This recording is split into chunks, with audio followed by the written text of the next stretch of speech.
జర్నలిజానికి ఎంత స్వేచ్ఛ ఉందంటే రీసెంట్గా ప్రధానమంత్రిని కూడా ఒక జర్నలిస్టు మీ దేశంలో జాత్యహంకారం ఉందని అదని ఇదని ప్రశ్న చేసింది. నా ప్రశ్నకి నువ్వు ఎందుకు సమాధానం చెప్పవు అని చెప్పేసి ఆమె గళమిప్పింది.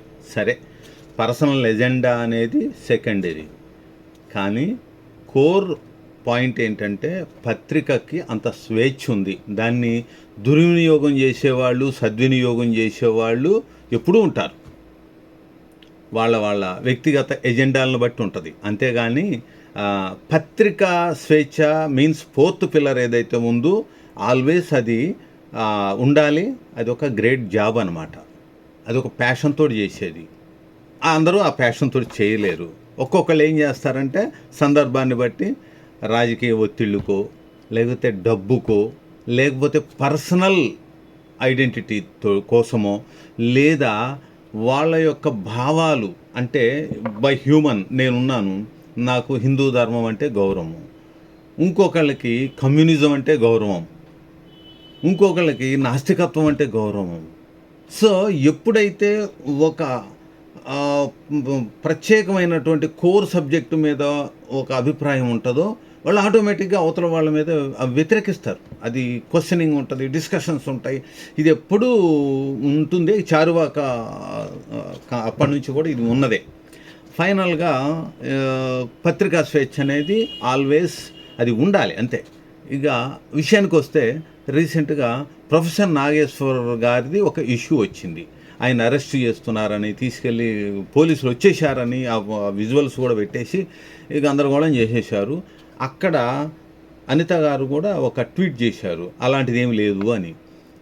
కానీ ఇక్కడ తెలంగాణలో క్రాంతి దళం అని చెప్పేసి కొందరు వ్యక్తులు ఒక ప్రెస్ మీట్ పెట్టేశారు. ప్రెస్ మీట్ పెట్టి పాత తరం మేధావుల్ని, కొత్త తరం మేధావుల్ని అందరినీ కూడా ప్రెస్ మీట్లో కూర్చోబెట్టి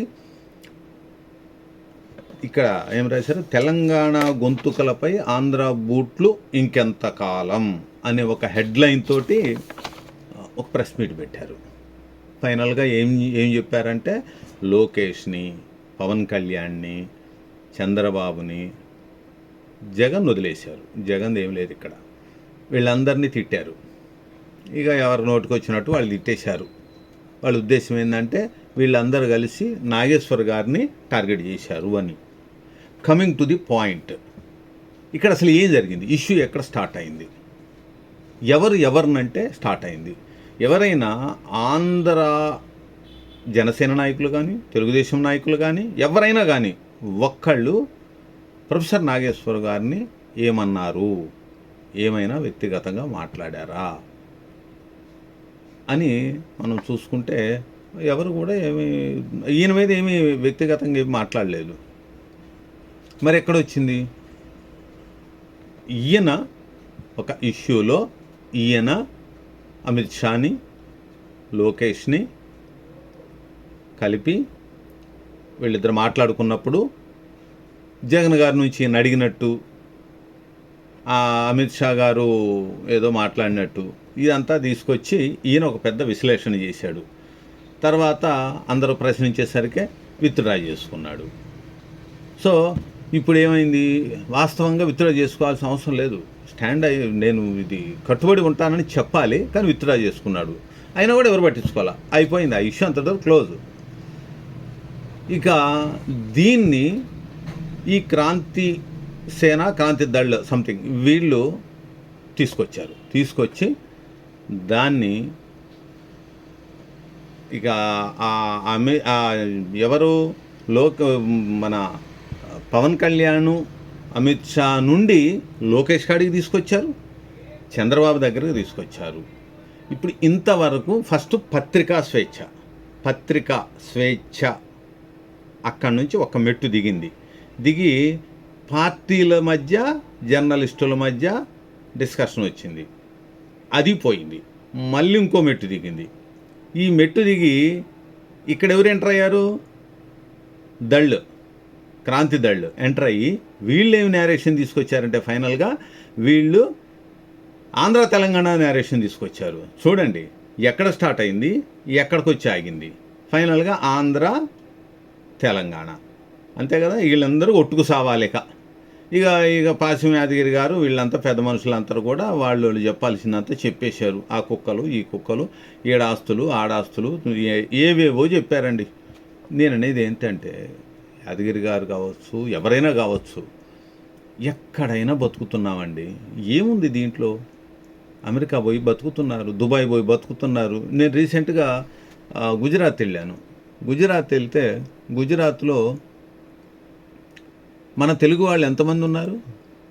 చాలామంది మన తెలుగు వాళ్ళు అక్కడ మగ్గాలు పెట్టుకొని పద్మశాలీలు చాలామంది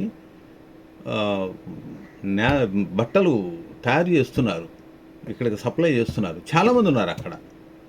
మన వాళ్ళు ఎంతోమంది అమెరికాలు పోయారు, రష్యాలు పోయారు, వ్యవసాయాలు చేస్తున్నారు, మరి ఏదేదో చేస్తున్నారండి. ఎక్కడికక్కడ ఈ విధంగా కొట్లాడుకుంటా చేసుకుంటా పోతే ఏందండి దీనికి అంతం ఎక్కడ ఉంటుంది? కాబట్టి ఏంటంటే సమయంలో పాటించాలా. మీరు పత్రికా స్వేచ్ఛ దగ్గర నుంచి ప్రాంతీయ భేదాల కాడికి తీసుకొచ్చారు. చివరికి అది వ్యక్తిగతం అయిపోయింది. వ్యక్తిగత కోపాలు, మీకు కోపాలు ఉండొచ్చు, కానీ అది వ్యక్తిగతంగా తీసుకొచ్చేసి మీ వ్యక్తిగతమైన కోపాలని ప్రజల మీద రుద్దడం ఎందుకు? మీకు ఎవరిచ్చారు హక్కు? కరెక్ట్ కాదు సార్. పత్రికా స్వేచ్ఛలాగా వర్ధిల్లాలి. దాన్ని పాపం ఆయన పెద్ద ఆయన నాగేశ్వరరావు తీసుకొస్తారు. నాగేశ్వరు గురించి మీకు కూడా తెలుసు కదా. ఆయన సిపిఎం పార్టీ 10 టీవీలో ఆయన సంథింగ్ డైరెక్టర్గానే చేశారు చాలా రోజులు. అది సమైక్యవాదాన్ని కట్టుబడి ఉన్న పార్టీ. మరి దాంట్లో చాలా సంవత్సరాలు ఉన్నారు కదా. ఆయనకి కూడా ఈ ఆంధ్ర తెలంగాణకు సంబంధించినటువంటి యాజిటేషన్కి కూడా పెద్దగా ఏమి ఆయన పాల్గొన్న సందర్భాలు కూడా ఏమి లేవు. ఆయన అంటే సమైక్యవాదానికి ఆయన జై కొట్టిన మనిషే ఆల్మోస్ట్ ఆల్. మరి అలాంటి ఆయన్ని తీసుకొచ్చి ప్రాంతీయ విభేదాలకు కలిపితే ఇప్పుడు పాపం ఆయన కక్కలేక మింగలేక ఆ సీట్లో కూర్చొని మాట్లాడాడు. ఏం చేస్తాడు? మీరు అందరూ పిలిస్తే నువ్వు మళ్ళీ తెలంగాణ ద్రోహిని ఆయన మీద ముద్రేస్తారు. ఆయన్ని తీసుకొచ్చి కూర్చోబెట్టి ఇప్పుడు ఆంధ్ర తెలంగాణ కాడికి తీసుకొస్తారు కథ. అసలు కథ ఎక్కడుంది? అమిత్ షా దగ్గర ఉంది స్టార్ట్. అమిత్ షా, పవన్ కళ్యాణ్, జగన్, ఈ ముగ్గురికి సంబంధించిన స్టోరీ, ఆ ముగ్గురికి సంబంధించినటువంటి న్యూస్. ఆ ముగ్గురిది పోయి లోకేష్ని, చంద్రబాబుని తీసుకొచ్చారు. లోకేష్ని, చంద్రబాబు దగ్గర నుంచి మళ్ళీ కిందకి తీసుకొచ్చి అది ఆంధ్ర తెలంగాణ కాడికి తీసుకొచ్చారు. అందుకే సార్, నా నోటి నుంచి ఒక పదం బయటకు వస్తే ఇంకోళ్ళు వింటే వాళ్ళు ఇంకోళ్ళు చేరిస్తే అది అట్ల పోయి ఎక్కడికో పోద్ది. కాబట్టి ఆయన చెప్పాడు, ఇక విత్డ్రా చేసుకున్నాను అంటే విత్డ్రా చేసుకున్న తర్వాత మళ్ళీ పిలిచి కూర్చోబెట్టి కంపు చేస్తారు. ఈ ఆంధ్రాకి తెలంగాణకి సంబంధం ఏముంది సార్? బూట్లు ఏముంది, సప్పుళ్ళు ఏముంది? ఇప్పుడు నాకు ఇక్కడ నచ్చలేదు అనుకోండి, నేను ఇంకో స్టేట్కి పోతా, ఇంకో స్టేట్ నచ్చకపోతే ఇంకో స్టేట్ నచ్చపోతాడు. వ్యాపారం చేసేవాడు ఎక్కడికైనా పోయి వ్యాపారం చేసుకుంటాడు. ఇప్పుడు ఇక్కడికి వచ్చి బీహార్ వాళ్ళు ఎక్కడెక్కడి నుంచో వచ్చి ఇక్కడ పనులు చేస్తున్నారు. ఎందుకు పిలిపిస్తున్నాం మనం? వాళ్ళు టైంకి వస్తారు, టైంకి పోతారు, స్కిల్డ్ లేబరు, పర్ఫెక్ట్ పని చేసుకుంటారు కాబట్టి పిలుస్తున్నాం. అమెరికాలో మరి ఎంతోమంది లక్షల మంది సాఫ్ట్వేర్ ఇంజనీర్లు ఇక్కడ నుంచి పోయి అమెరికాలకి, రష్యాలకి సేవలు అందిస్తున్నారు. కెనడాలో ఆడ ఎందుకు పిలుస్తున్నారంటే వాళ్ళ దగ్గర దమ్ముంది, పిలుస్తున్నారు, పని చేసుకుంటారు. మన తెలంగాణ నుంచి కొన్ని లక్షల మంది పిల్లలు ఓట్లేదా? ఇంకా ఎక్కడండి ఇంత నేరో మైండు?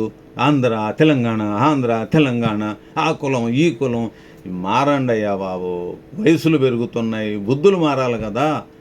ఏజ్ పెరిగితే ఉపయోగం ఏముంది? మీ పర్సనల్ సర్వైవల్ కోసం మళ్ళీ చెప్తున్నా, ఇలాంటివి చెయ్యకండి. అభివృద్ధిలో ముందుకు పోవాలండి, అభివృద్ధిలో పోటీ పడాలండి. అంతేగాని ఈ ఎన్నాళ్ళండి ఈ పిచ్చి గోళలు బంద్ చేయండి సార్, బంద్ చేయండి. ఈ క్రాంతి దళ్ళు, వింతి దళ్ళు ఇవన్నీ వస్తాయి, ఉపయోగం ఏముంది సార్? దళాలతో ఉపయోగం ఏమి లేదు. అసలే ఒక పక్క మనం ఆ బంగ్లాదేశ్ బోర్డర్ నుంచి కోట్ల మంది ఇండియాలోకి గుసాయించి మనకు పోటీగా తయారైపోతుంటే అవన్నీ పట్టించుకోకుండా ఆయన గురించి కూడా ఆలోచించండి సార్ కొంచెం. నీ పక్కన ఏం జరుగుతో తెలియదు, నీ పక్కన ఎప్పుడు ఏం బాంబు వెలుద్దో తెలియదు, నువ్వు ఎప్పుడు ఏమవుతావో తెలియదు. ఇంకా ఎన్నాళ్ళు సార్ ఈ గోల? బంద్ చేయండి సార్.